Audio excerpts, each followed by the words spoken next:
सत साहेब साहेब सतगुरु जी तेरा ही आसरा।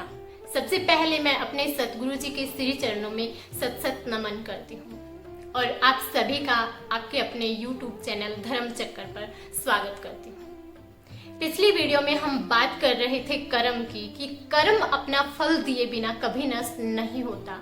चाहे कर्म हमें दिखाई ना दे रहे हो, लेकिन वो पलटकर हमारे पास ही आते हैं। एक सुंदर सी कहानी भेजी थी किसी ने मेरे पास, जिसमें कर्मों को बहुत अच्छे ढंग से बताया है। मैं सुनाती हूँ आपको।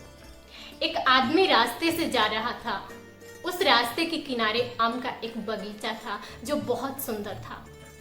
अब आदमी की नजर बगीचे पर पड़ी। उसने बगीचे में लगे वृक्ष के फलों को देखा। अब फल को देखा आंख ने। अब आंख तो चलकर फल के पास जा नहीं सकती, तो चलकर गया कौन? पांव। पैर चलकर वृक्ष के पास गए। अब जिसने देखा वो गया नहीं, आंख ने देखा, गए पांव। अब पांव फल तोड़ नहीं सकते।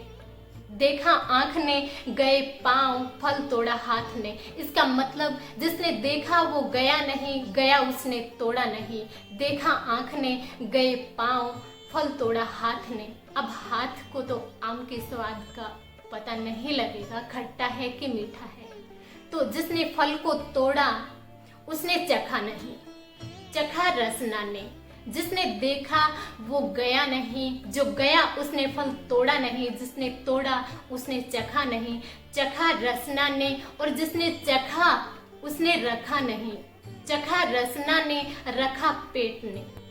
इतने में बगीचे का मालिक दबे पैर डंडा लेकर आया और चोरी से फल तोड़कर खाता देख 3-4 डंडे पीठ पर जमा दिए। अब यहाँ पीठ का न लेना न देना, पीठ का क्या कसूर। फल देखा आंख ने, गए पांव, तोड़ा हाथ ने, चखा रसना ने, रखा पेट ने और पीटे पेट। अब ये सब कुछ तो समझ नहीं आया, करे कोई भरे कोई। एक आदमी ने ये कहानी एक महात्मा को सुनाई। महात्मा बोले, इस कहानी में ही तुम्हारा उत्तर छिपा हुआ है। आदमी ने कहा, कैसे? महात्मा ने कहा, थोड़ा आगे चलो। पीठ में डंडे की चोट लगी तो दर्द हुआ, तो बोला हुआ। तो रोया कौन? आंसू कहाँ से निकले? आंख से। तो चाहे जितने भी चक्कर के बाद मिले, फल उसी को मिलेगा जिसका गुनाह है।